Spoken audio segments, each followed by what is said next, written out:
నమస్తే సార్. నమస్తే sir TTD ప్రధాన అర్చకులు, గౌరవ ప్రధాన అర్చకులు రమణ దీక్షితులు ఆయన మా ఈవో క్రిస్టియన్ అని చెప్పేసి ఒక వీడియో వైరల్ అవుతుంది. అసలు ఆ వీడియో ఏంటి సార్? ఆ వీడియోలో రమణ దీక్షితులు ఉన్నారు అటుపక్క, ఇటుపక్క ఎవరు కూర్చున్నారో తెలియదు, ఇటుపక్క కూడా వ్యక్తులు ఉన్నారు.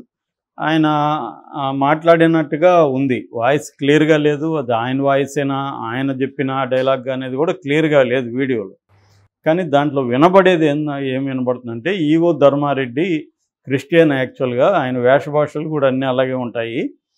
వాళ్ళ ఇంట్లో ఖననం చేస్తారు, దహనం చేయరు చనిపోతే కూడా.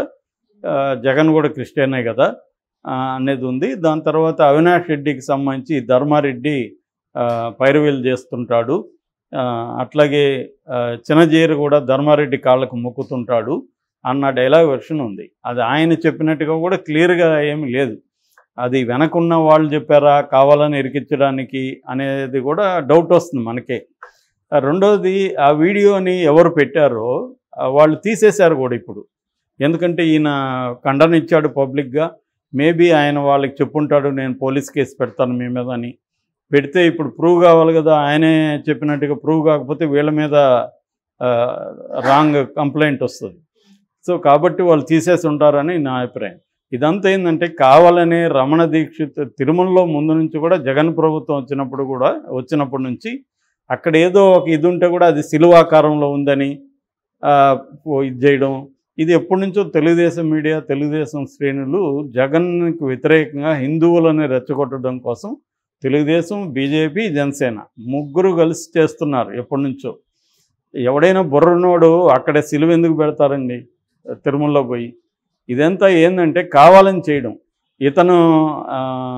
ఇతను అలా మాట్లాడినట్టుగా అతని వీడియో కానీ క్లారిటీ కానీ ఏమీ లేదు. సో మరి ధైర్యం ఉన్న వాళ్ళు ఆ వీడియోను ఓపెన్గా పెట్టి బహిరంగంగా మేమే ఇతనితో మాట్లాడిందని వచ్చి ప్రెస్ మీట్లో మాట్లాడాలి కదా. దాన్ని బట్టే అర్థమవుతుంది కదా ఇది కావాలనే ఒక వ్యూహంతో ప్లాన్డ్గా ఎలక్షన్ ముందు ఇలా చేశారని. సో క్లియర్గా అందుకనే ఆయన కూడా, నేను షాక్ అయ్యాను ఈ వీడియో చూసి. ఇది నా మీద అసూయతో కొంతమంది చేసిన కుట్ర, నేను ఇలా మాట్లాడలేదు అనేది ఆయన క్లియర్గా ఖండించాడు. కాబట్టి ఇప్పుడు ప్రూవ్ చేయాల్సిన బాధ్యత ఎవరైతే ఆరోపిస్తున్నారో వాళ్ళ మీద ఉంటుంది. ఇది ఈయన వాయిసే అని ప్రూవ్ చేయాల్సి ఉంటుంది. ప్రూవ్ చేయకపోతే వీళ్ళ మీద కేసు పెట్టే ఇది కూడా అవకాశం ఆయనకు ఉంటుంది. ఖచ్చితంగా ఆయన కేసు పెడతాడని చెప్తున్నారు. ఖచ్చితంగా కూడా పెట్టాలి. ఎందుకంటే నేను చెప్తున్నా, గతంలో అనేకసార్లు చెప్పాను, రాబోయే కాలంలో మన వీడియో ఉండాల్సిన అవసరం లేదు. మన ఫోటో దొరికినా లేదా మన ఏదైనా పాత వీడియో ఉన్నా దాన్ని తీసుకొని మొత్తంగా మార్చేయచ్చు. డీప్ ఫేక్ టెక్నాలజీ వచ్చేసింది, మన వాయిస్ ఇది చేసేయచ్చు. ఇప్పుడే మన అదేంటి బాలసుబ్రహ్మణ్యం వాయిస్ వాడారు కదా, పాట పాడిచ్చాడు తరుణ్ భాస్కర్ కీడా కోలాలో. అది ఇప్పుడు బాలసుబ్రహ్మణ్యం కొడుకు చరణ్ కేసేసాడు, మా నాన్న వాయిస్ మీరు ఎలా వాడతారని. అది ఇట్లాగే ఏఐ ఆర్టిఫిషియల్ ఇంటెలిజెన్స్ ద్వారా వాయిస్ని క్రియేట్ చేసి ఆ వాయిస్తో ఒక పాట పాడిచ్చేశారు మొత్తం. సో ఇది యాక్చువల్గా ఏంటంటే అది పేటెంట్ రైట్ కింద అది ప్రాబ్లం అవుతుంది. ఇటువంటి ఇప్పుడు కొత్తగా చట్టాలు తీసుకొచ్చారు. మన భారతీయ న్యాయ సంహిత, భారతీయ సురక్ష, నాగరిక సురక్ష న్యాయ సంహిత ఇవన్నీ వస్తున్నాయి. ఆ చట్టాల్లో ఇవన్నీ కూడా ఉన్నాయి. ఎవరైనా డీప్ ఫేక్ చేస్తే చాలా సివియర్ పనిష్మెంట్లు ఇవ్వబోతున్నారు. అట్లాగే సోషల్ మీడియా, అందుకని ఇప్పుడు ఎక్స్ కూడా దాన్ని తొలగించేసింది. సోషల్ మీడియాలో పెడితే వాళ్ళు కూడా బాధ్యులు అవుతారు ఇలాంటి ఫేక్ వీడియోలు. ఇది క్లియర్గా ఫేక్ వీడియో అన్నట్టుగానే అర్థమవుతుంది ఎవరికైనా. లేదంటే వాళ్ళు ధైర్యంగా వచ్చి ప్రెస్ మీట్ పెట్టి ఈ రమణ దీక్షితులు ఇలా మాట్లాడిన నిరూపించవచ్చు. కానీ అది నిరూపించకుండా పోస్ట్ చేసి మళ్ళీ దాన్ని తీసేశారంటే వాళ్ళ ఉద్దేశం ఏంటి? మనం పోస్ట్ చేసి మీరు వాడేసుకోండి అని మీడియాకి చెప్పేసి దాని తర్వాత వాళ్ళు తీసేశారు. సో ఇప్పుడు మేము పెట్టలేదు అంటారు. కానీ ఖచ్చితంగా వాళ్ళు బాధ్యత వహించాలి, వాళ్ళ మీద కేసులు పెట్టి వాళ్ళు విచారించాలి. ఒకవేళ రమణ దీక్షితులు నిజంగా చెప్పుంటే ఆయన బాధ్యుడు ఖచ్చితంగా. సో ఆయన చెప్పలేదని ఓపెన్గా స్టేట్మెంట్ ఇస్తున్నాడు, ఆయన ధైర్యంగా మాట్లాడుతున్నాడు. కాబట్టి ఆయన చెప్పుండే అవకాశం కనిపించలేదు. ఎందుకంటే వాయిస్ కూడా క్లియర్గా కూడా నేను కూడా చూశాను, అది క్లియర్గా కూడా ఆయన వాయిస్తో ఏమీ లేవు డైలాగ్. ఇటు వెనక నుంచి చెప్పినట్టే ఉంది అది. కాబట్టి ఇలాంటివి చాలాసార్లు వస్తుంటాయి. కాకపోతే ఏంటంటే రమణ దీక్షితులు ఆయనేమీ వివాద రహితుడు కాదు. గతంలో చంద్రబాబు ఉన్నప్పుడే ఆయన పెద్ద ఎత్తున చంద్రబాబు ప్రభుత్వం మీద తిరుగుబాటు చేశాడు. ఎందుకంటే చంద్రబాబు ప్రభుత్వం ఏం చేస్తుందంటే తిరుమలలో ఈ ప్రధాన అర్చకులకి వయసుని రిటైర్మెంట్ ఏజ్ని ఫిక్స్ చేసింది బోర్డు. ఫిక్స్ చేసినప్పుడు వీళ్ళందరినీ తీసేసింది, ఉన్న వాళ్ళందరినీ. అప్పుడు ఈయన ప్రధాన అర్చకులుగా ఉండేవారు, ఈయన తీసేసింది. తీసేస్తే ఈయనేమో సుప్రీంకోర్టుకి వెళ్ళారు. మిగతా గోవిందరాజ స్వామి టెంపుల్ తిరుచానూరు వీళ్ళందరూ మిరాసిదారులు అంటారు వాళ్ళని, వీళ్ళందరూ ఏమో హైకోర్టుకి వెళ్ళారు. హైకోర్టు ఏం చెప్పిందంటే ఈ రిటైర్మెంట్ అనేది వీళ్ళకి వర్తించదు, వీళ్ళు గవర్నమెంట్ ఎంప్లాయీస్ కాదు, వీళ్ళు పారంపర్యంగా అర్చకులుగా ఉంటున్నారు, కాబట్టి వీళ్ళని మళ్ళీ తీసుకోవాలని తెలుగుదేశం గవర్నమెంట్కి చెప్పింది. అయితే తెలుగుదేశం గవర్నమెంటు అప్పటికే మిరాసిదారులని కొంతమంది ఎగ్జామ్స్ రాసి పాస్ అయిన క్వాలిఫైడ్ వాళ్ళని నియమించేసింది. ఇప్పుడు వీళ్ళని తీసుకుంటే వీళ్ళని నియమించడం కరెక్టా ఇబ్బంది అన్నట్టుగా ఉన్నింది. ఆ టైంలో ఈ రమణ దీక్షితులు జగన్ను కలిశాడు. జగన్ ప్రతిపక్షంలో ఉన్నాడు. జగన్ ఏమో నా గవర్నమెంట్ వస్తే మళ్ళీ మీకు ప్రధాన అర్చకుడికి ఇస్తానన్నాడు. అది రాంగ్ ప్రామిస్. సో జగన్ చేసిన తప్పది, ప్రామిస్ చేసి ఉండగలసింది కాదు.